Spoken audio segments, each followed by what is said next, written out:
My name is Len Schappa. I'm the interim director of the East Asia Center.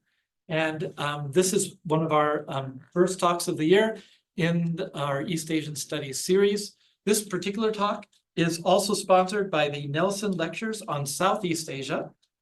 And Blaxland, it wasn't on the poster, or I didn't see it on here, but I wanted to check. The Coughlin family has also supported our events that bring us speakers who cover Southeast Asia.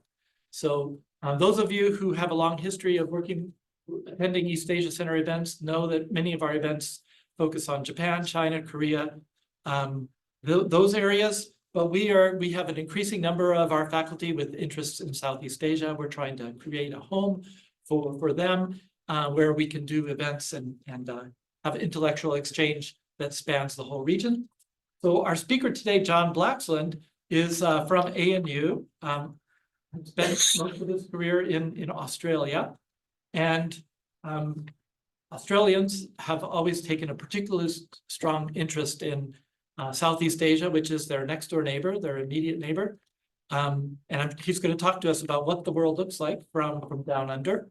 But you should know that he is an expert on all matters of military history, has written books on the Korean War, on the Australian involvement in the Vietnam War, and signals, the whole history of signals intelligence in the Australian military in particular, and different alliances, the US-Australia alliance, and others with which Australia has been involved. It's a very long list of books.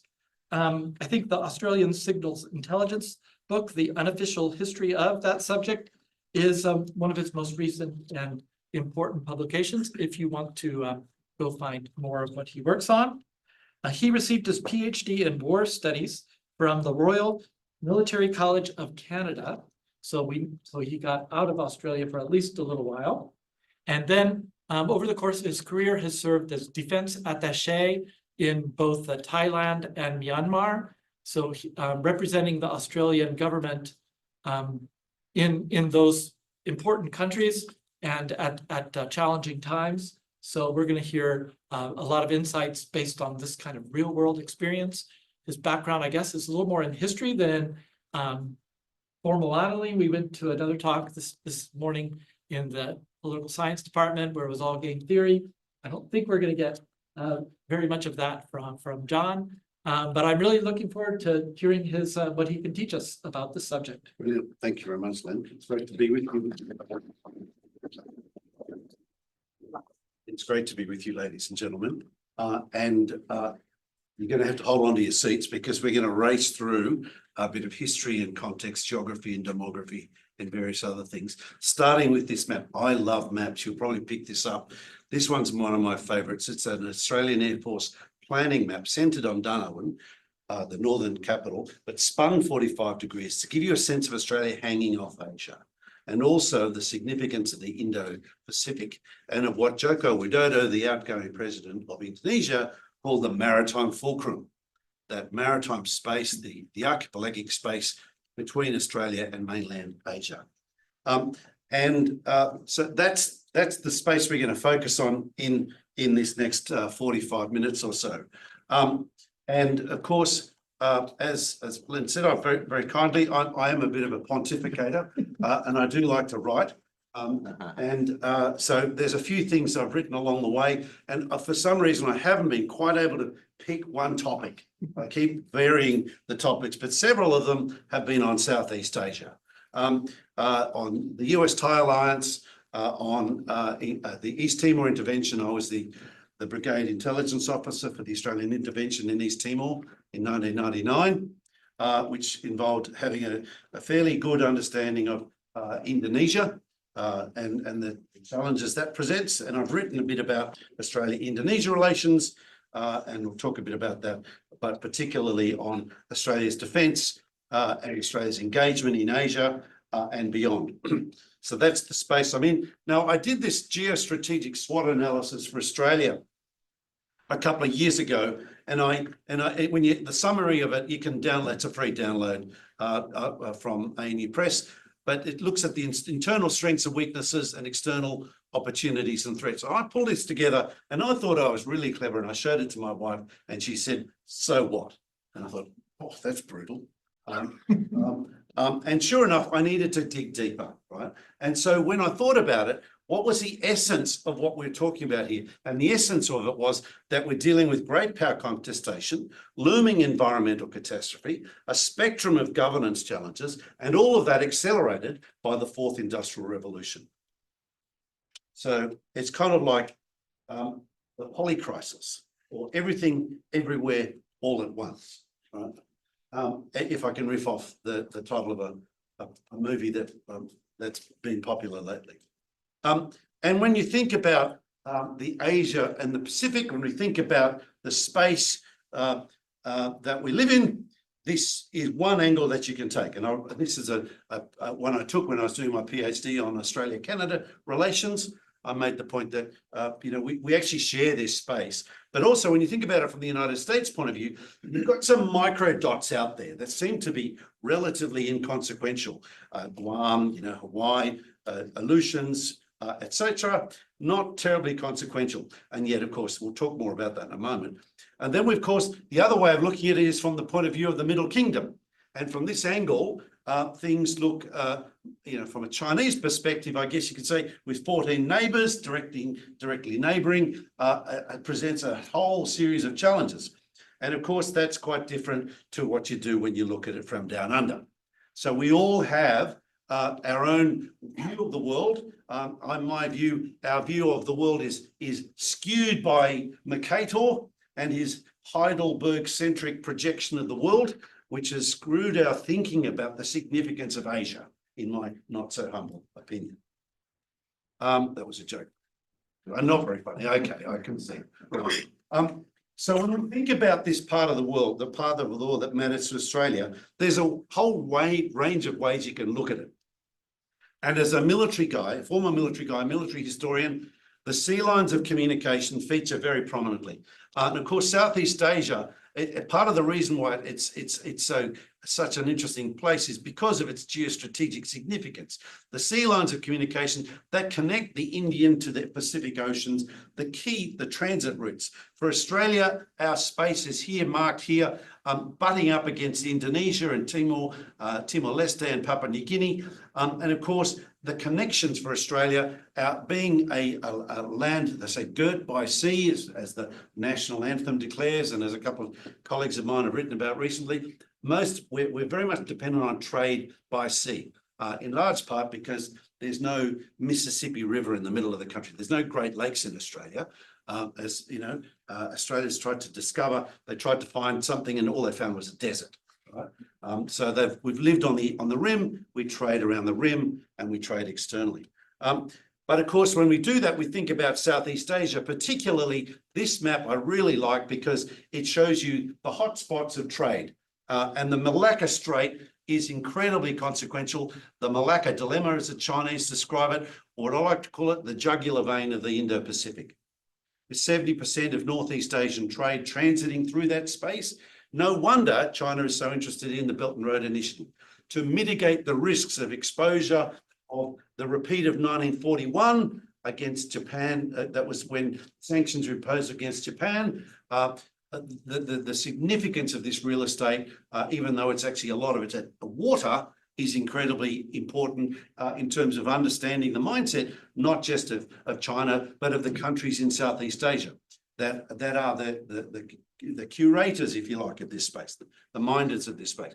And in that space is this wonderful grouping of countries known as the Association of Southeast Asian Nations, or ASEAN, which has this wonderful motto of unity in diversity.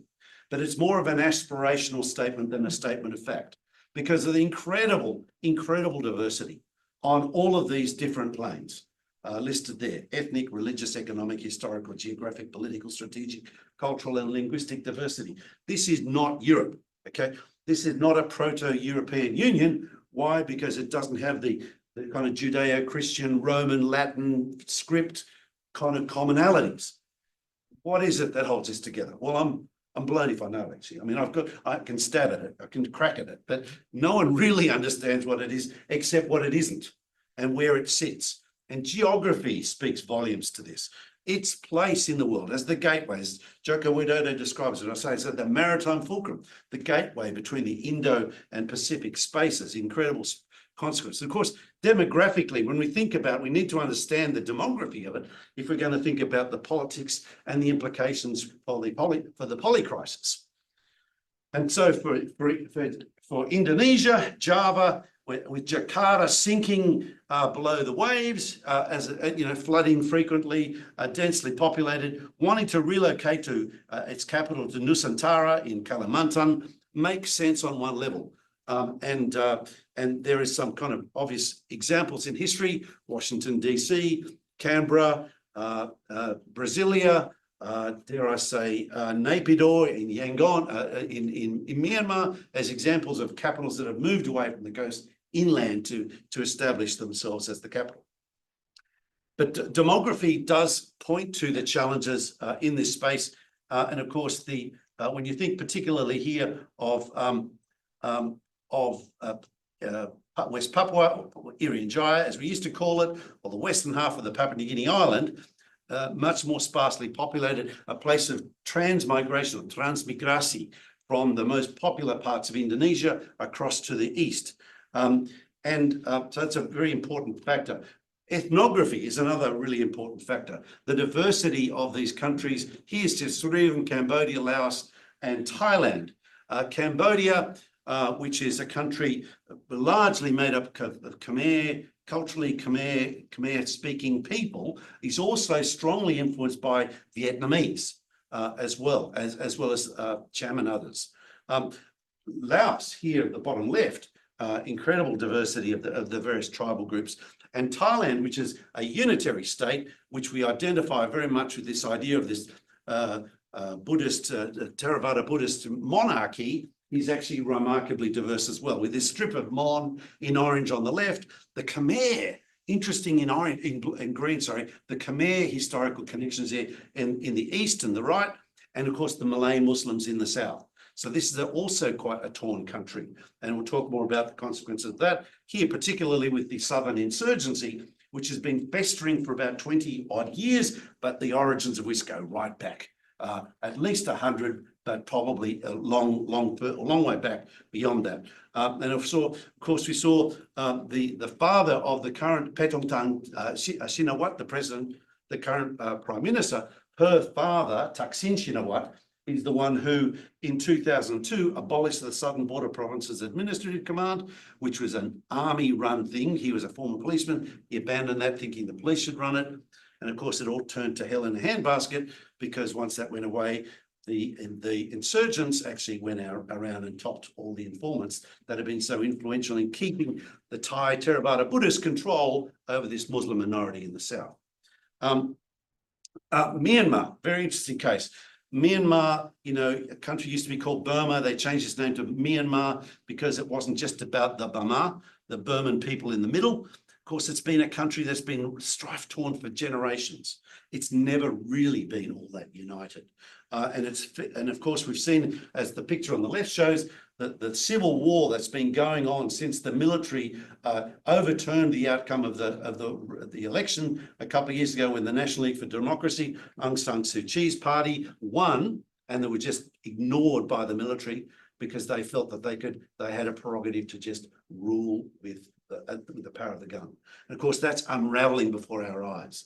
And it's very interesting to see the dynamics at play there, where China has been instrumental in supporting militia groups in this little corner here, the Golden Triangle, which is classically known as that space where so much drugs over more than half a century of drug illegal illicit drug manufacture has been happening, now very much connected with fentanyl and methamphetamines and the precursor materials coming from that space, not just there, but from China and into Laos as well. Really incredible ramifications. Understanding what's going on there is not just a nice to have. It's incredibly consequential globally, and particularly when we think about responses to issues in this part of the world.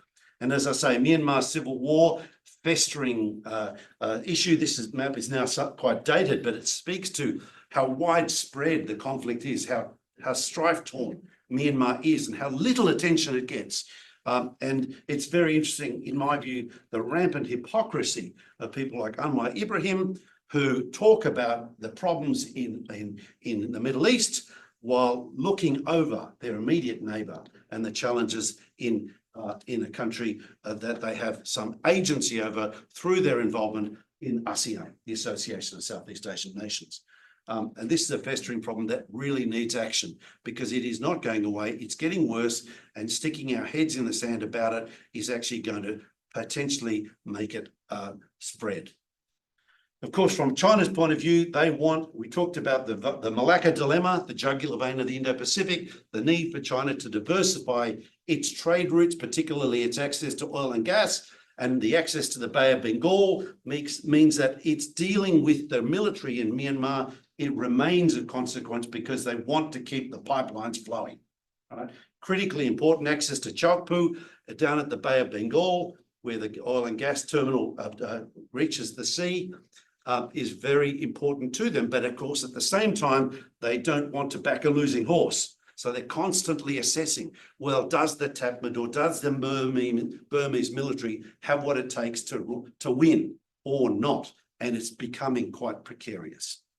Then we've got the Mekong River challenges, the Mekong, as they say, the mother river, the Mother Kong River, which is the river that sustained life through much of mainland Southeast Asia, going right up to China, up into the Himalayas, and through Laos into Thailand and Cambodia and into Vietnam. So the challenges here of depleted fisheries, of salination, of the dams affecting the flow of the river, and of course the Great Lake, the Tonle Sap in Cambodia, that depends on this strange phenomenon of the river actually coming down and forcing a backflow into, under where it says the B&O of Cambodia, the Tonle Sap, the Great Lake of Cambodia. It's a seasonal lake, it ebbs and flows, but the ebbing and flowing is decreased with the dams upriver that are stopping the flow and stopping the flow of fisheries and water.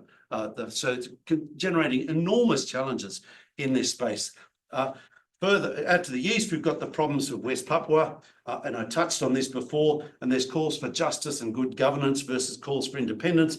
Of course, for Indonesia, one of the key factors here is that this is where a lot of transmigrasi happens, so relieving of pressure from Java especially, but elsewhere as well. So there's a couple of million transmigrants from within Indonesia who've moved over and are outnumbering the native Papuans in this space. But of course, all along is this wonderful gold mine down here.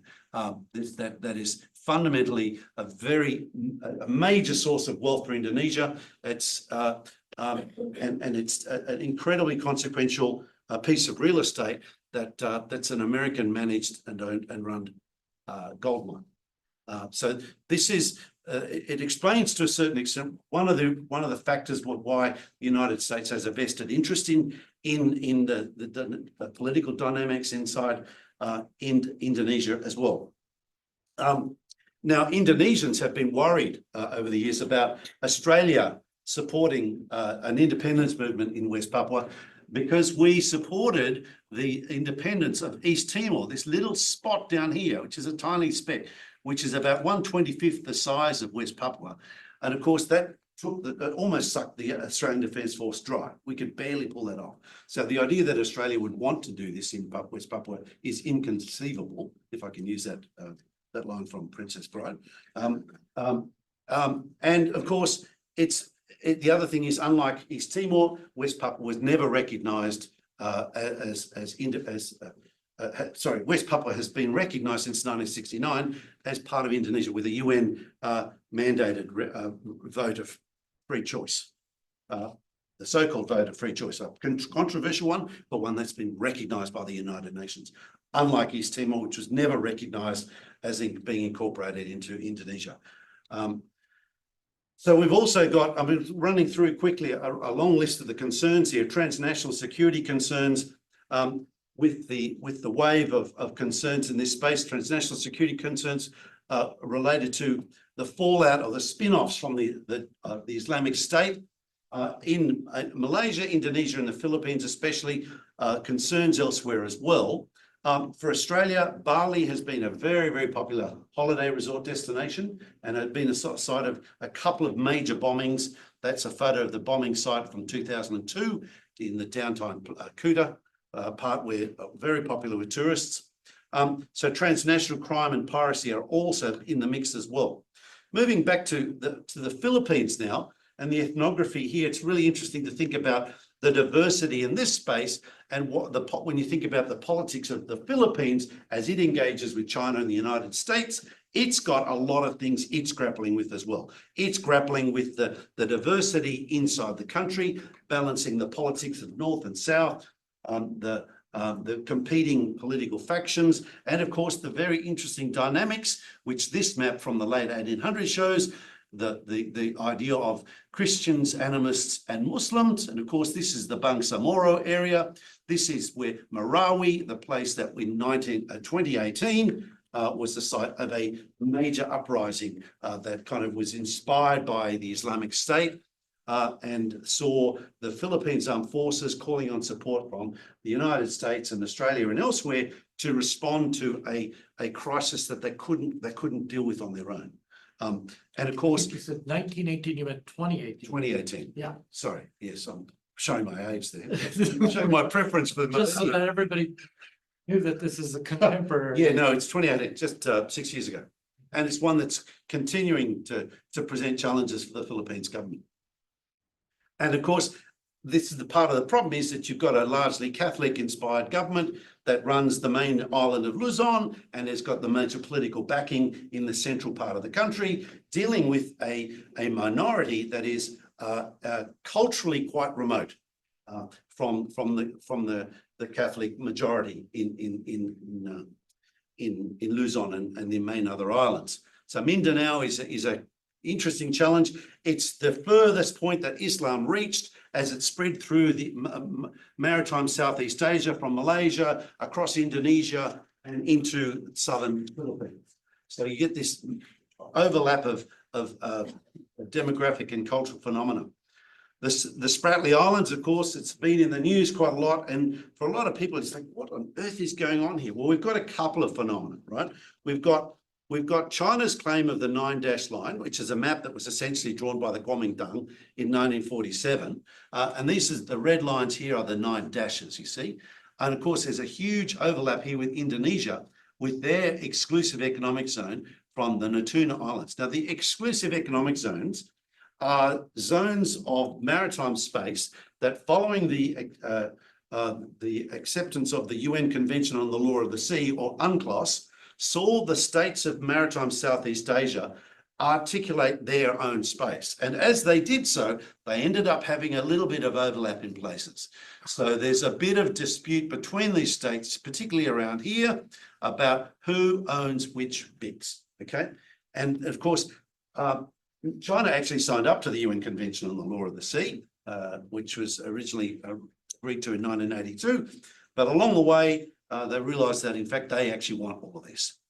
So particularly the significance of the real estate around here that is particularly contested. And this map here shows who actually physically controls them. So you've got Vietnam, you've got Taiwan, you've got Philippines, you've got mainland China, you've got Malaysia. All of these these states have enormous presence, enormous buy-in on this territory. And they're all overlapping. So we've got enormous ramifications arising from this with Malaysia, the Philippines, particularly recently in the news over Second Thomas Shoal, which I'm struggling to pick out of that at the moment. It's in there, and others. So the 2016 Arbitral Tribunal ruling laid out that none can lay claim to 200 nautical mile EEZ or a continental shelf from the islands in the Pacific, because there were some that were rocks for the purposes of Article 121, that were entitled to 12 nautical mile territorial sea at best. And they're the ones listed there. And then there are other ones that were low tide elevations that generate no maritime zones, okay? And this is something that's seen, so we've seen Subi and Mischief and Second Thomas Shoal contest. Second Thomas Shoal is the one that the Philippines has been basically they landed, they basically beached an amphibious ship onto it, and then have kept staff, military personnel on board to try and bolster their claim to the Second Thomas Shoal. Vietnam and China have gone about, and Taiwan and others have gone about building islands, actually, or expanding on islands in this space. So this is a really contested space. The Philippines government under Rodrigo Duterte, the previous president, walked away from the arbitral tribunal ruling, only to then find that his efforts to appease China failed. China didn't actually give him much slack at all. And then his successor, Bongbong Marcos, the current president of the Philippines, has basically said, well, that didn't work, so we're going back with the Americans. And yet this pulling backwards and forwards, because they want us, they're siding with the United States, particularly to get support over their claims in the South China Sea. But of course, China keeps offering economic enticements that make it very difficult for them to say no to, particularly when the United States is not offering them other economic inducements to match that. That's particularly significant. So I would contend, and I would argue that what we're seeing unfold in Southeast Asia, but beyond, is what I'm calling unrestricted competition. Now, it riffs off a book by a couple of Chinese colonels in the late 90s called Unrestricted Warfare, and they talked about psychological, media, and legal warfare. And at the time when that came out, that seemed a little bit excessive, right? Surely that's a bit over the top, John, right? But if you think about this, because we have a binary in English, we have a binary of peace and war, and this wasn't warfare, this is competition maybe. And my sense is that this is what we are dealing with. We're facing serious competition, unrestricted even, that's going on. But we're dealing it in the context of what I think is useful to think of a competition prism, where actually everything is happening all at once. You do collaborate, you do have to cooperate, you do exchange things, you do contest as well, and compromise, and occasionally confront, and hopefully avoid conflict. But all of this is happening concurrently. Now, for Australia, as we look at Southeast Asia, we're kind of, Samuel Huntington described Australia as a torn country. But I think he missed the dynamics that's been unfolding in Australia as it's become increasingly cosmopolitan. We've been looking to reconcile our history as a part of the Anglosphere with our geography as being an Indo-Pacific country on the edge of Asia. And this, I think, we're managing to do reasonably well. We shy away broadly from institutions that have made us globally attractive. We're inconsistent and too security focused. And few in Australia can speak anything other. I say we're barely monolingual in Australia. We barely speak English. I mean, I'm proof of that, right? But by and large, the people who are the cosmopolitan contributors, who speak other languages, are people from migrant families who brought enriched Australian culture as a result. No, I'm joking, because I do actually speak it more than English, but that's a minor technicality, and I'm a bit of an oddball that way. In fact, I'm an oddball in a number of ways, but that's beside the point.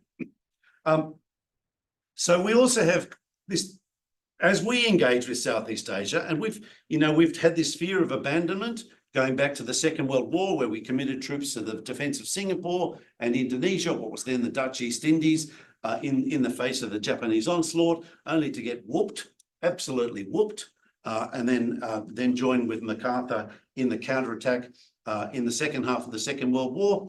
And then subsequently also looking to get security guarantees like the ANZUS agreement, which, by the way, it's an 800-word essay, the Australia-New Zealand-US alliance. It's not remotely like NATO. It's an 800-word essay that has no security guarantee, no Article 5, no headquarters, no commanding general, no assigned forces. So it's a nice essay.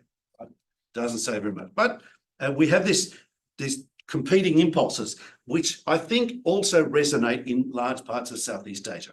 This idea of, well, we don't want the United States completely to leave, but at the same time, we don't want to get sucked into a war, right?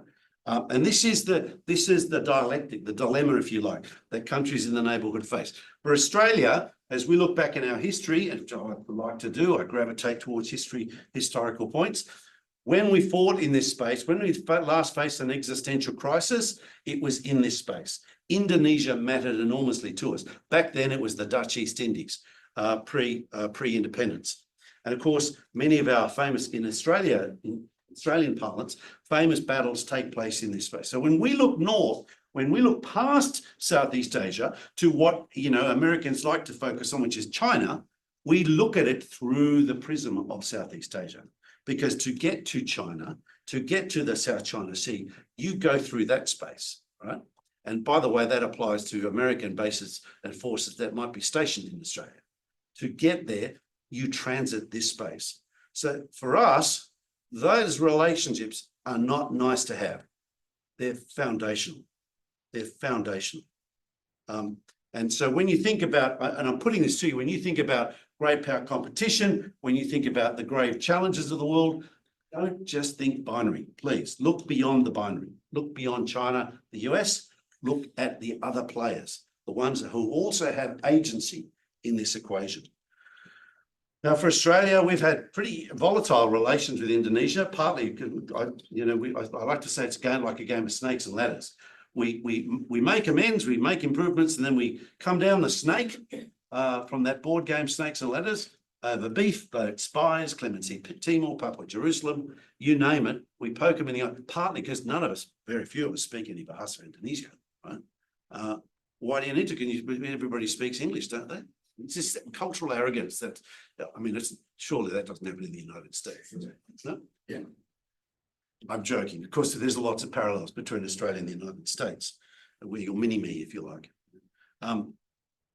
But we've had recently a Australia-Indonesia defence agreement just signed, literally a couple of weeks ago, seeing bolstering strong defence cooperation by deepening dialogue, strengthening interoperability, enhancing practical arrangements, helping support each other's security. Why is Indonesia, the country of bebas dan aktif, the free and active foreign policy of the Bandung Declaration of 1954? Why are they signing this agreement with Australia? What on earth's going on? What is Prabowo, this newly elected president of Indonesia? What's he up to?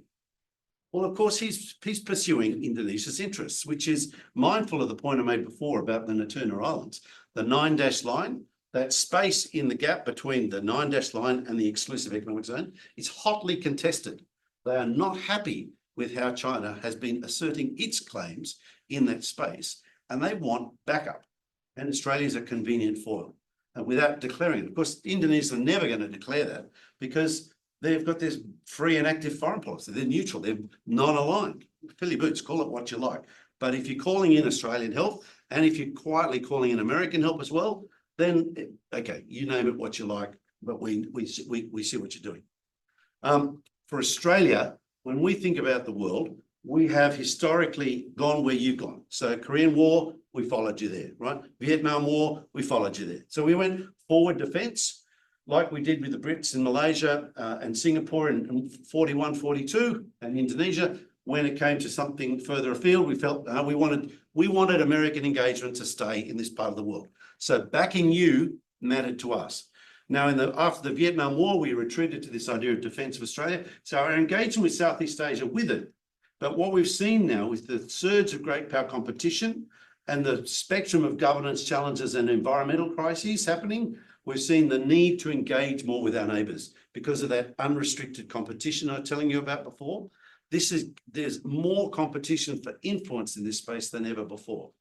On an economic front, on a political, on a social, environmental, and so on.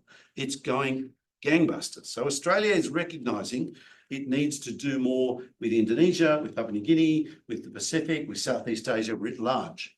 And of course, when we think back, as I mentioned, we've had long involvement in this space. When we talked about the domino theory of the old days, Australia was at the bottom of the series of dominoes, right? And in between was Malaysia, Singapore, Vietnam, Laos, Thailand, and Indonesia. Now, that's not how it materialized, but half of them became communist. And then as it turned out, it wasn't as grave as things as people thought. So we followed you to Vietnam, as I say. We experienced the same kind of social blowback as the United States experienced. And we went through a demographic transition in Australia when we moved away from a white Australia policy. We had a very racist policy until 1967. Not that long after, Martin Luther King declares that he has a dream on the steps of the Lincoln Monument. So there's a parallel phenomenon happening between our countries that's interesting. And for Australia, as I say, we follow, and I've got a couple of gratuitous plugs for some of my books here. The ones on the left and the right are free downloads from A&E Press in Australia, and the one in the middle you have to pay for from Melbourne University Press. So we follow you in Korea, we follow you in Iraq and Afghanistan, and when we feel we need to lead closer to home, like in the East Timor crisis of 1999, we intervene with an international mandate and with US support behind the scenes, particularly political and economic pressure on Indonesia to allow it to happen.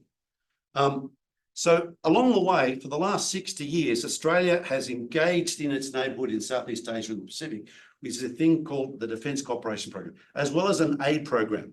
So we have extensive Colombo Plan program that involves sponsorship of scholars to come to study in Australia and engaging with the armed forces and the societies of neighbours in Southeast Asia and the Pacific. So educational ties, particularly with the armed forces, with the Australian Defence Force Academy, our Royal Military College, our Australian Command and Staff College, our College of Defence and Strategic Studies, our Defence Cooperation Scholarship Program. I'm just reading through the acronyms because as you're interested. And then very interesting though. So we've invested in a country like Thailand, which is actually not an immediate neighbour. It's a bit further away. The only mainland US treaty ally, by the way, in Southeast Asia. You have. Most Americans forget that you have a treaty ally in mainland Southeast Asia, Thailand. That was pivotal in the Vietnam War. We've supported ties with Thailand, and we had the Crown Prince, now the King of Thailand, the man pictured in the right, the white suit. He went to the Royal Military College Duntroon in Canberra, the kind of the West Point of Australia, when he was a young man. And we've invested in activities in air, sea, land, special forces, peacekeeping operations, humanitarian assistance, disaster relief. So when it came to the East Timor crisis in 1999, we were looking around for someone to partner with us. We couldn't ask the Singaporeans and Malaysians. We did, but they said no. Why? Because they were right next door to Indonesia. They were scared witless of offending Indonesia, right? Thailand, one step removed. We've been investing in the relationship for 60 years, 50 years. Said, yeah, we actually think what you're doing there, reflecting what you've done with the UN Paris Peace Accords over Cambodia in the early 1990s, that's something worth supporting. Thailand benefited from that, turned the battlefields into marketplaces in Cambodia, rehabilitated Cambodia into the family of nations, and saw East Timor emerge as a country as well. So it's a very significant country, a prickly one because of this, they've got a very different worldview to us. Theravada Buddhists, it really struck me as I spent 5 years living in Thailand, and 4 Theravada Buddhist mainland Southeast Asian countries, Myanmar, Laos, Cambodia, and Thailand. 4 of them, they look at the world differently to us. In English, we talk about you only live once, right? Well, in Thailand, in these Theravada Buddhist mainland Southeast Asian countries, that's absolute nonsense. Of course, you have multiple lives, you silly Westerner. Right? What a crazy, nonsensical idea. You only live once. That just doesn't make sense, right? To them. But this is the thing. So in trying to understand the way that the other really fascinating thing about countries like Thailand, they don't have the word no in their vocab. How do you make things work if you don't have the word no? How do you communicate a negative if you don't have no in your vocab? Well, this is something, you can't assume people think the way you do. And, as I say, we barely monolingual Australians often do. But thankfully, we've engaged them enough to recognise that maybe we don't have a clear enough understanding. And so we're playing in that space.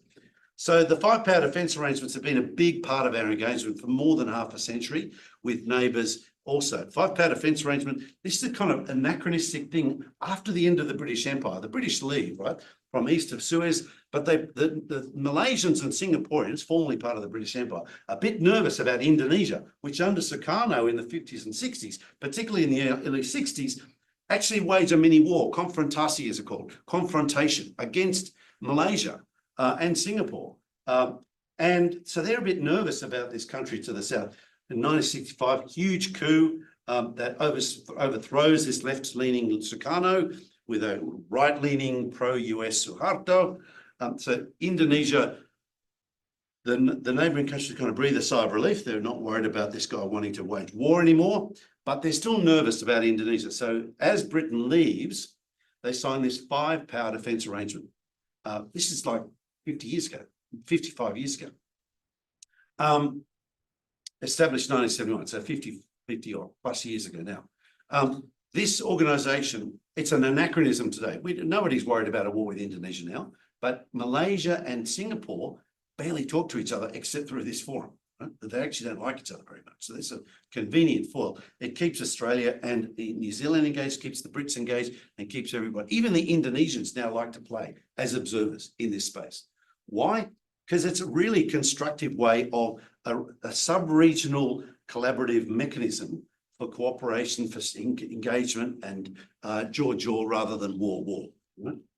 Quite interesting dynamic. It's no one wants to turn it off. So we've got this five-power defence arrangement, integrated area defence system, where these five countries collaborate on activities, even though the Prime Minister of Malaysia, Anwar Ibrahim, talks the talk about going to China and being friendly with China and doubling down on economic deals with China, at the same time goes to Australia and has a warm, very loving chat with the Prime Minister, gets feted at the Australian National University, gives a public lecture. Why? Because they want to have their cake and eat it. You can't blame them. You can't really. I mean, they want to maintain the relationships with us. They want to maintain their relationship with the United States. They want to be able to publicly around a bit, but privately still have things work. So US ship visits still happen, but the thing that's not happening, apart from the Indo-Pacific Economic Framework, is substantial military economic engagement. So they're seeing China continue to do more economic engagement than the US, and so they're saying, well, which side of my bread's buttered? We're going with that. I won't dwell on that, but the regional forums and ASEAN centrality, this has been a very interesting thing as ASEAN has become more and more dysfunctional. The centrality of ASEAN, which has been something that neighbouring countries kind of give due deference to as a sop to Southeast Asia, has become more and more difficult to sustain simply because of the dysfunctionality of ASEAN, particularly over the civil war in Myanmar, and because ASEAN cannot speak with one voice over the challenges in the South China Sea. South China Sea, where it's every man for himself, so to speak. They can't speak with one voice. You're seeing the Philippines and Vietnam starting to collaborate because they recognise that when they're being played, Malaysia still doesn't want to, because they're trying to still be obsequious to China, trying to still get the benefits of economic deals. And Indonesia doesn't want to upset them because the Whoosh train, the very fast train from the capital Jakarta to Bandung in the middle of Java, was built with Chinese money, right? So there's all these dynamics at play. It's all intermingled. And we've got all these various forums that are in the mix as well, that the United States plays in, that Australia plays in, that sees our two countries and our neighbours in Southeast Asia interacting with each other on the ASEAN, the Comprehensive Progressive Trans-Pacific Partnership, which the United States is not a part of, even though President Obama initiated the Trans-Pacific Partnership. That one still does my head in. The Asia-Pacific Economic Cooperation Forum, the ASEAN Defence Ministers Meeting, the Regional Comprehensive Economic Partnership. These are all various models and places where Australia and the neighbours in Southeast Asia engage with each other in overlapping, with the overlapping remits of these various forums that point to incredibly complex regional security arrangements, precarious regional relations, incremental progress, doffing the lid to ASEAN centrality, this idea of unity and diversity, as I say, as an aspirational statement rather than a statement of fact, and also enabling great power engagement. So China's in there, Russia's in there, the US is in there, India's trying to play as well, all competing for influence in this space of what I'm calling unrestricted competition. So there's competing frameworks also, and even for the ASEAN outlook on the Indo-Pacific. So we talk about the Indo-Pacific nowadays. The Southeast Asian countries were reluctant to endorse it. Why? Because it was seen by China as not including them. It was about getting India in the deal where they want to keep India out of the deal, right? So the ASEAN solution, brilliant in my view, is an ASEAN outlook on the Indo-Pacific. So you're not offending either, right? You're not quite agreeing with the Indo-Pacific construct.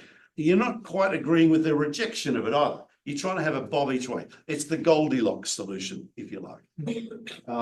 So this is a space where Australia is engaging in mini-lateral partnerships across the neighbourhood, beyond Southeast Asia into Northeast Asia, Japan, Korea in particular, and of course with the Quad, with India and Japan and the United States and Australia. The Squad, which was Australia, Japan, Philippines, the United States, and then there's competing ones, the Shanghai Cooperation Organization, and the BRICS, the Brazil, Russia, India, China, South Africa. Got there. We've got, I'll just quickly race through here briefly. I won't dwell on the slides, but just give you a sense. So we're working bilaterally, and you are too. I know you're doing this, US government to counterparts in the region. But for us, it's our near north. It's our immediate neighborhood. This matters incredibly to us. And this is why I think it matters to you too. So we're doing Singapore. We're working with the Philippines. We're working with Brunei. And I can share these slides if anyone wants them later, so you can draw on them. Laos, with Cambodia. Myanmar was suspended. That, as I say, with Indonesia. And we've got this thing, our foreign policy white paper, I called it Foreign Policy Plan B, which when the Trump administration came in, we thought, OMG, what are we going to do? So we formulated this foreign policy white paper, which is like, okay, so we're unsure about what the United States is going to do. We want to keep the things going positively with the US, but in this time of uncertainty, let's double down on every other possible relationship we can formulate. So that's the long list of them, and I won't rattle them off now. We can look them up. But meanwhile, we're all dealing with the exacerbated trends of floods, fires, pandemics, cyber attacks, terrorism, etc., which is compounding. As I say, if the Venn diagram gives you any sense of what's going on. These things are compounding. They're presenting huge governance challenges in Southeast Asia. They're presenting existential challenges to people on many of the islands of Indonesia and the Philippines and beyond, that are presenting opportunities and crises, that are presenting demands for assistance, and that can be ignored at our peril, in my view. From an Australian point of view, we look at the neighbourhood and we see a whole range of potential things that can happen. And many of them have happened in the past at some stage or another. But they are starting to happen not just consecutively, but concurrently. And that is putting us in a real dilemma because we are not structured for it. We are structured for the unipolar moment. And that moment, ladies and gentlemen, has passed. So when we think about what I call the bottom line up front, the bluff, we're dealing with all of this all at once. And we're doing it in Australia from down under. And Australia, when we look at those issues, great power competition, looming environmental catastrophe, a spectrum of governance challenges accelerated by the fourth industrial revolution, we're seeing them unfold in Southeast Asia and the Pacific, but it casts different shadows than when you look at them from UVA in Charlottesville. Okay. It looks different. And that's why I think you should come and spend a bit of time in Australia. Spend a bit of time, study abroad, a semester abroad, or maybe more, if you can talk yourself into it. When you look at the world from down under, you are getting an exotic view of the world, getting an English language one. It's a cosmopolitan one. It's world-class education. And by the way, if you're under 21, you're going to have the time of your life. Did I say that? So we have lots of options. I'm at the ANU, the Australian National University. We have a whole HASS STEM spectrum covered. We've got the lot. We've got the only college of Asia and the Pacific in the world, which has got fantastic range of historians, anthropologists, political scientists, and so on, all in that space. That's my little corner of the ivory tower, just it's literally ivory coloured tower. It's my little office there. We do astrophysics, nuclear physics, hypersonics, cybernetics, climate, energy, disaster solutions. We're part of the Alliance of Research Universities. The group of 8 are the principal research universities of Australia, and Australia's academic ecosystem is world class, and we're partnering with the United States and the United Kingdom as well. We've got other great universities in Australia too, and I can see there's a natural pull for Sydney, for UNSW, University of New South Wales and University of Sydney. Both are in Sydney. Melbourne, Western Australia, Perth. These are world-class universities. We have a national internship program. We're, as I say, world-class universities. ANU's right up there, and we got visa options, and you can have, as I say, pretty freaking awesome time if you come down under for a bit of study. All right, I will stop sharing the screen, and I'll just minimize that. But do we have time for questions? Of course. Yes. Okay. Yeah. Brilliant.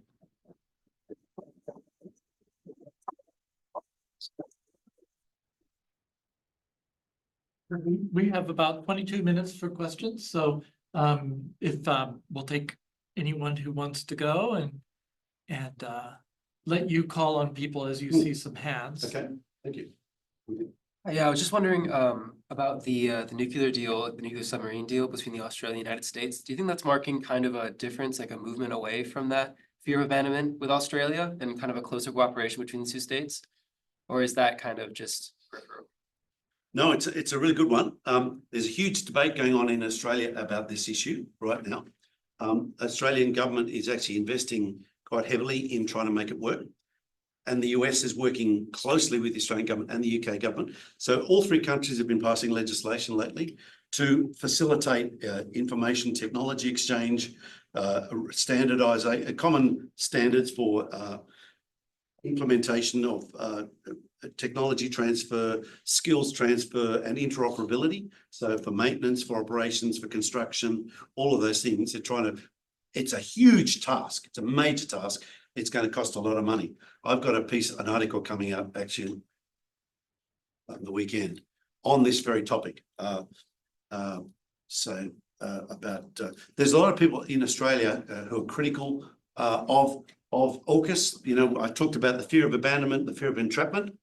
There are those who say, oh, it's entrapping us. We're going to reinforce them US motivations to wage a war over Taiwan. And I'm thinking, well, actually, you know, deterrence theory would lead you to contend that if you have a more robust defence force, you actually are presenting a potential adversary with a greater challenge that they, you know, will therefore think twice about engaging militarily with.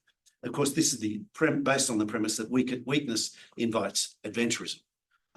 And so that is very much taken as pretty much a bipartisan position. The major political parties in Australia, the coalition, Liberal National Party. When you say liberal in Australia, it doesn't mean liberal like it does here. It means conservative in Australia. And the Labor Party, which is the centre-left party, they're both pretty much in lockstep in support of AUKUS. The Greens, which is a left-wing party in Australia, they're opposed to AUKUS.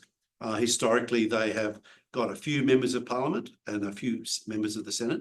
Our political system echoes, it's a cross between the US and the UK system. So it's a Westminster parliamentary system where you have a prime minister who's formed, the executives formed from the winning party in the House of Representatives. But we'll have, like you guys, a Senate, a state-based Senate. So House of Reps and a Senate. So there's parallels there between our systems. So we have members of the House of Reps and senators who are with the Greens, but they are by and large, they're marginalised in this equation. So a lot happening in that space, very dynamic. The ambassador here at the moment, Kevin Rudd, former Prime Minister, is very outspoken in supporting it and making it happen. Thank you. Yeah. Thank you very much for this really interesting talk. Also to attract the under 21s in the US, it might be worth mentioning that ANU has a pub on campus. It's a great pub too. I'm a frequent user. I have to confess. Which I think is quite unimaginable in a US setting. I'm Dutch, that's completely okay with us. But I had a question about how you, from sort of an Australian defense and intelligence perspective, conceive of the development of the ties between Australia and Indonesia now that Prabowo is set to take sort of the presidential reign. And I'm asking this because I got the impression, if I understood from your talk, that Indonesia is quite eager to tighten connections again, given developments in the South China Sea. But also given the fact that Australia has stepped up so much in terms of peacekeeping things, aid interventions in East Timor, like really stepped up to the plate like pretty much no other country. And one former general responsible for many of the massacres in East Timor is the person who's about to be president. Prabowo Subianto. Yes, so Yeah, no, it's a bit of a dilemma. So, you know, this is the choice of the Indonesian people. They voted for this guy. And this is the thing, you know, democracy, as I think Winston Churchill said, it's the worst form of government, apart from all the others. yes. And the Indonesian people have voted for Prabowo Subianto to be their president. So what are we to do? Well, you know, I think what we're trying to do, practically speaking, the government's letting bygones be bygones. We're not making an issue. We've had Prabowo come to Australia. So in the week preceding the signing of that enhanced defence cooperation agreement, Prabowo came to Australia and was feted by the president, by the Prime Minister and by the Defence Minister. So we've decided to kind of subsume it, you know, kind of put it under the carpet. It's just too problematic. Indonesia is incredibly consequential for Australia. It's you see from those maps, you know, it's our immediate neighbour. It's 10 times our population. It's the third largest democracy in the world, the largest Muslim country in the world. It's like, what could possibly go wrong? I can think of a lot of things that can go wrong. Right? So we're trying to manage that. We're trying to, you know, with a bit of realpolitik, figure out a way of, you know, prevent us coming down the snake when we try and go up the ladder. And the Prabowo Subianto phenomenon is a potential snake point, if you like, an inflection point. If depending on the dynamics, you know, of course, you know, Australia, like the US, we respond to the political dynamics of the country. And one of the phenomena is there's a strong kind of pro-Melanesian independence movement in Australia, reflecting a lot of Pacific Islanders' sentiment towards the West Papuan people who have been, let's face it, fairly harshly treated by the Indonesian government and then politically marginalised by the transmigrasi. 2+ million, you know, Muslim Indonesians from other parts of the country moving to this place that are crossed between animist and Christian. There are lots of rub points in that space. You know, these state-funded migrants who are, you know, they're getting lots of government benefits there, and they're completely marginalising the indigenous people. West Papua, of course, we in Australia wouldn't dream of doing that. You wouldn't dream of doing that in the United States, would you? Marginalising the indigenous people. Who would think of doing that? Who no, possibly. Of course, we're all a bunch of hypocrites. Every country loves a good set of double standards, and Australia's right up there. We love our good set of double standards, and it's just that's what we're trying to do with Indonesia, trying to make the relationship work, mindful that you know, we're not going to hold their feet to the fire on some of these issues because we just what's to be gained? We're just going to get slapped around. So it's problematic, and it's the reality of the world we're facing. Mindful, as I say, of the political constraints. So if the Greens happen to get more votes in the next election, if they happen to then have a deciding minority in the House of Representatives, which is what the government spawned from, if they manage to boost their numbers and insist on, and if they make a coalition with the Labor Party, then the Labor Party may be required to make some concessions that are, you know, popular with the Greens, that may be inimical to a realpolitik interpretation of our interests. We'll watch this space. Yeah. So I have a similar question about your relations with Thailand. So when the United States was trying to make alliances with places like Iran in the past, we had great relations with the monarch, and We thought we were all in good with the regime, and then it all blew up on us. Mm. So does Australia worry about developing too close ties with a monarchy military part of Thailand's regime and potentially antagonizing the people? Yeah, no, you're absolutely right. It's a real challenge for Australia, as it is for the United States. I attended the Thai Army Staff College in the mid-90s. So, and couple of my classmates, one of them is now the Chief of Defence Force. He'd been commander of the King's Guard before that. Very, very close to the King. Right? The King is a person of considerable political controversy. And his personal choices, his standards, his behaviour have generated enormous concern, domestically and internationally. So a bit like with Indonesia, there's a certain pragmatism that comes for us about our relationship with Thailand, mindful that this is the thing, I make this point when I was a defence attaché in Thailand, I would start my kind of talks with this thank you to the Thais for being there in the time of crisis for Australia. When we needed a helping hand in the crisis of September 1999, the Thais were the first in Southeast Asia to put their hands up to help. Right? So I say a friend in crisis is a friend indeed. A friend in need is a friend indeed. And I would make this point.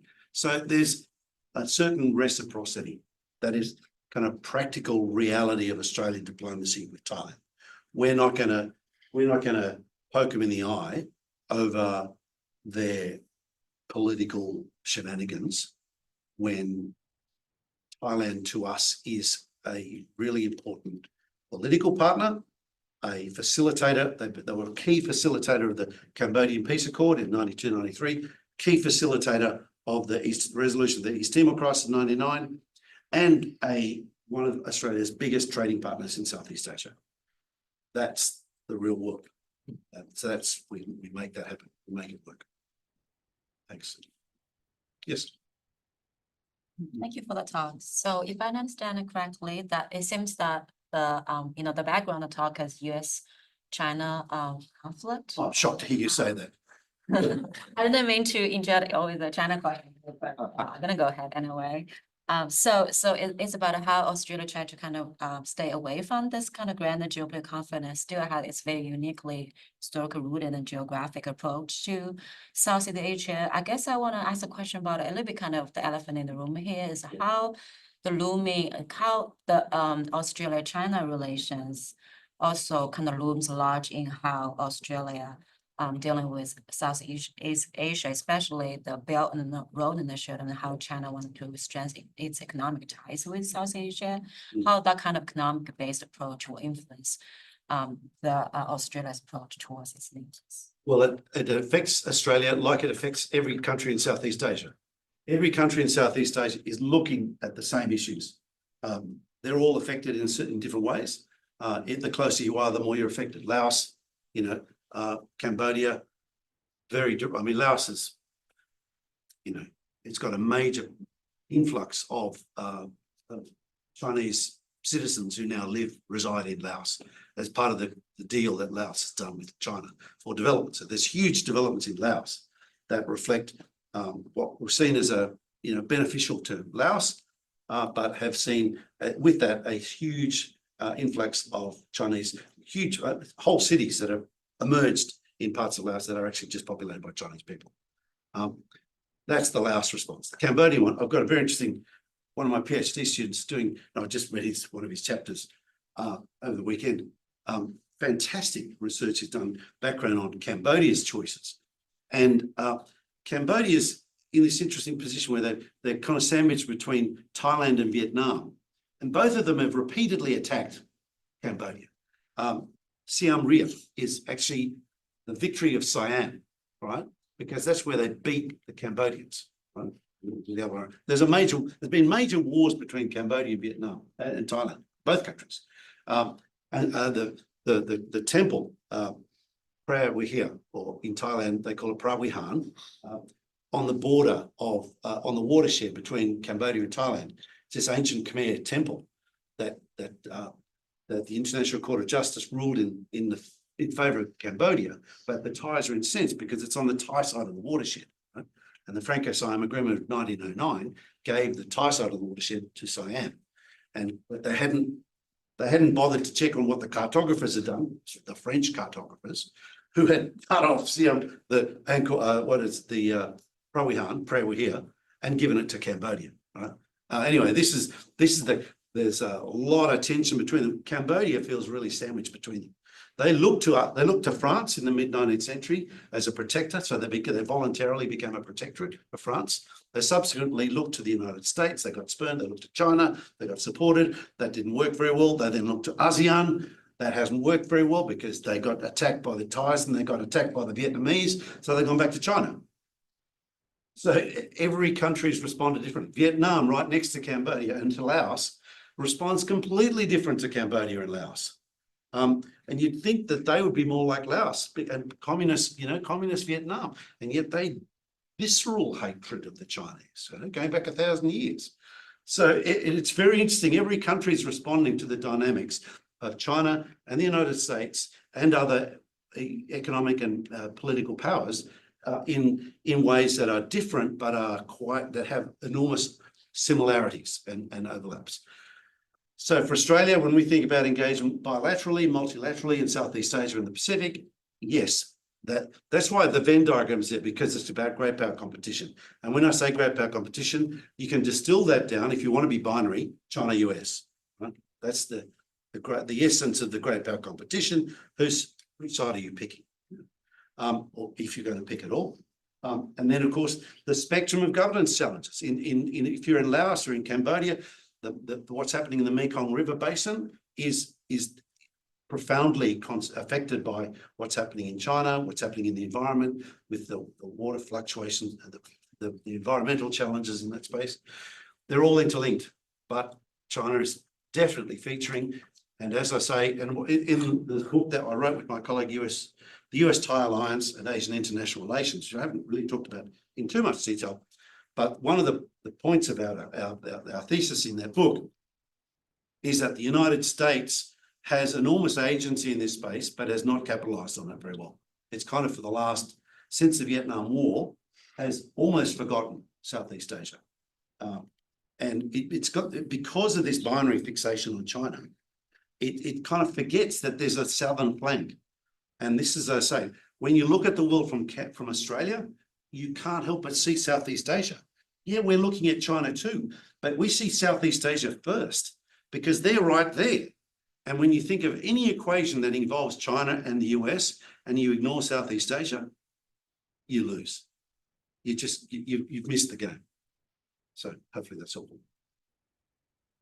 Yes. But just to follow up on that, I think one of the really valuable things about your talk today has been this presenting the Australian perspective and how things look overturned from down under. The intensity and the complexity especially are different.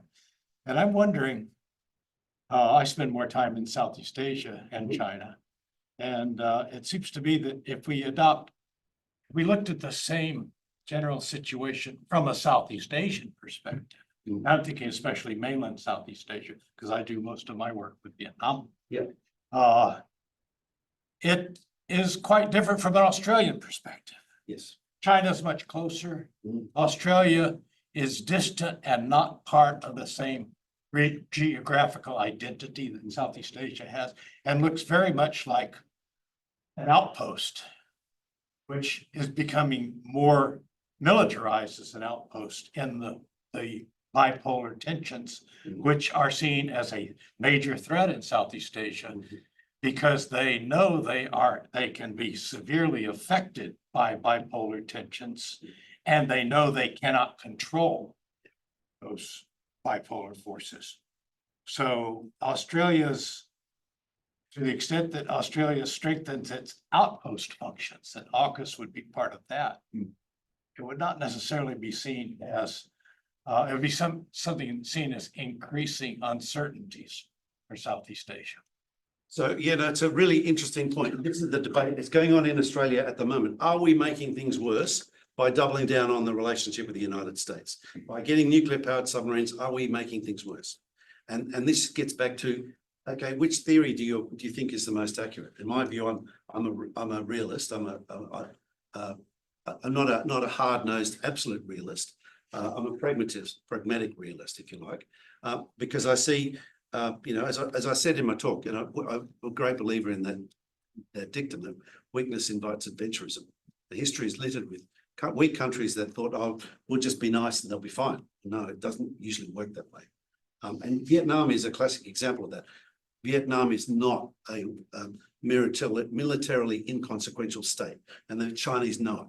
And 1979 proved that very compellingly when they tried to bloody the nose of the Vietnamese for their treatment of Cambodia. So there, but you're right. The Vietnamese are very pragmatic. They know that they've got the economic relationship with China is fundamentally important to their prosperity. But they're also competing for influence in the Pacific. They're continuing to expand their island production, the manufactured islands in the South China Sea. Proportionally, the Vietnamese are doing more than the Chinese per capita. So they're going gangbusters on building their military capabilities, looking to get as much as they can from the Russians militarily as they can. So the idea of Australia as a destabilizer, I just find it. I don't buy it. Australia is not actually spending militarily more proportionally than anyone else in the neighbourhood. We have a projection to increase spending over the next decade. We spend a little bit more over than 2% of GDP on defence, have done for a few years now, but it's not Australia that's dramatically increasing its military capabilities other than replacing diesel electric submarines with nuclear propulsion ones. And that is demonstrably irritating China because they are very capable submarines, and I don't believe China wants us to get them. They complicate China's planning for its engagement in Southeast Asia and the Pacific. And it also reinforces Australia's alliance with the United States, which is not in China's interests to see happen. And unfortunately, from a Chinese point of view, the wolf warrior diplomacy, the actions over the South China Sea, the actions over Hong Kong, let alone what's happening with the Uyghurs and others, and particularly the treatment of Australia over the sanctions of Australia, $20 billion of sanctions on Australia, after the Australian Foreign Minister, then Maurice Payne, called China to come clean on what had happened in Wuhan and to investigate thoroughly and openly what's happened in Wuhan. Well, that was red rag to a bull to President Xi, got very upset with Australia, imposed $20 billion of sanctions. That, the problem is that you might want to have a command economy, which I think he does in China, but the global economy is not a command economy. There's supply, there's demand, there's famines, there's feast, there's drought, there's flood, there's bear markets, there's bull markets. So if they don't want to buy our barley, well, this is what happened. We actually economically didn't suffer. Well, okay, the people selling lobsters got upset because they couldn't sell lobsters to China. The Australian wine industry suffered a bit of a setback, but holistically, the Australian economy continued to grow. So the point is that China doesn't buy from us because it likes our liberal Western democracy. It only does it because it's a good deal. And the idea that a command economy, somebody wanting to exercise command-like economy powers over China can't do it globally because there are too many variables. And that's what, so China has retreated from those sanctions. They've lifted them. They've basically lifted them. After there was a change of government, so there was a bit of face saving going on. So they can say, well, that was the previous government. That was the Liberal government, the Conservatives. They did that. So now there's a centre-left Labor Party government. Oh, well, so it was not them. They didn't do it. So we can have good relations with them. We'll lift the sanctions. So it's face saving on both sides, but it's I think the dynamics at play. Thank you. I think I saw a student with a hand up back there. Yeah, we still have the time. Yeah, why don't we collect the two questions that were outstanding? Yeah, so I think historians usually use the term polycrisis to refer to the 1970s and to the economic monetary Soviet expansion of third world sort of crisis and crisis of confidence, of course. But we're lucky because we know how the post-polycrisis world looked like then. what are some of your predictions for possible developments for a possible post-poly-crisis world in Southeast Asia? That's a big question. While you're Big thinking question. about that, Yeah. Steve Mull in the back row there. Thanks, and thanks, Professor Blaxland, for a terrific lecture. Just one question. Do you sense that there is, whether there's much of a foreign influence information operation in Australia aimed at disrupting this tightening alliance between Australia and the US? Great question. Thank you. Firstly, on the polycrisis, I think the polycrisis of the 1970s is different to the polycrisis that the World Economic Forum has talked about in recent years. It's a deeper, broader, more multifaceted crisis than the oil, Saudi, Middle East war crisis of that era and the malaise of the stagflation, if you like. I think it's deeper and broader. Look, I don't claim to be an economist, and I'm relying on other people's research on this to make my point on the polycrisis. But in terms of the response, look, I've actually written another paper, which I haven't spoken about today, called Adapting to the Polycrisis, a proposed national security strategy for Australia. And I make the point there, and this could apply. I mean, I actually gave this presentation to Indonesia. I lecture in Indonesia remotely, and I gave this presentation to my Indonesian class just last week. The point is that we are actually facing many of the same issues. So many of the responses that are suitable for Australia, actually with slight modification, are applicable for Indonesia as well. Because it requires visionary, coordinated, integrated collaboration between government agencies, private enterprise, educational institutions, and international organisations. We actually need to think, in my view, intergenerationally about the consequences of the crises we're facing. Climate change is the long-term existential one. China is the threat of a war over Taiwan or the South China Sea or the Korean Peninsula, or what my colleague Brendan Taylor took the 4 flashpoints: East China Sea, South China Sea, Taiwan and Korea. Those 4, or you could add the Himalayas, you know, the line of control, as potential flashpoints. Well, there's more. I mean, there's Ukraine, there's Gaza. I mean, there's so many wars that are festering and flashpoints that are on tenterhooks that could be the trigger of an immediate crisis that will completely distract us, that are already distracting us from the long-term existential challenge, right? So for Australia, I've suggested we need a National Institute of Net Assessment. And this is kind of builds on the idea of the Office of Net Assessments that the Department of Defense has in the United States, but which looks at trying to holistically, interdisciplinarily look at the spectrum of challenges we face and plan out, okay, how are we going to game this? How are we going to think through to get through the crises and the steps along the way of the crises to make sure that by the time our grandkids are in these chairs, they're going to be happy and they're not going to be cooked, right? And in Australia, that's a real challenge. You guys might be more about flooding. And it's flooding in the Pacific. It's a problem for the Pacific of flooding. In Australia, we're worried about burning up, right? And much like California and Australia have a lot of parallels.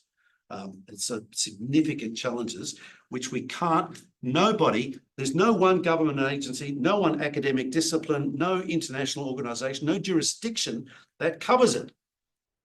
But we have to rise to the occasion. We have to look beyond our self-interest, our double standards, and our kind of short-term. Part of the problem, you know, is riffing off Winston Churchill again about the worst form of government, is that we're so short-term in our thinking. Our politicians can barely get past, you know, November the 6th or 5th, January 6th, sorry. So, you know, same in Australia. We've got very short-term political cycles that politicians are now in Australia looking at the next election. It's got to be in about 12 months' time, right? Or actually less now.